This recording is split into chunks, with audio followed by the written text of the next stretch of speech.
তোমার গরম ধরেছে? গ্র্যানি মনে হয় ভিতরে এসি ছাড়া বসে আছে, তাই তো দরজা দিয়ে বসে আছে।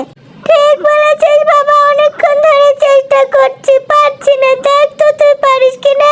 এত বড় কথা, দরজা খুলে পারিস না? দাঁড়াও আমি এনে চেষ্টা করি। গ্র্যানি, গ্র্যানি, দরজাটা খোলা দেখি, আমার মায়ের গরম ধরেছে। এই দেখ না ফুটে পাইছি, দেখি আনা খুলিচ্ছে না যে, কি যে করি। এনা চেষ্টা করে দেখি, থামো। তুমি চিন্তা করো না মা, আমি তোমাকে ঘরের মধ্যে নিয়ে যাই, এসে ঠান্ডা বাতাস খিলাম ওই কোলে। আসো দুইজন মিলে আনা ধাক্কা ধাক্কি করি, দেখি পারি কিনা। লাও, তুমি স্লোক করে বসে থাকলে হবে। এই দেখো আমি চেষ্টা করছি, থামো। এনা খুলছে মা।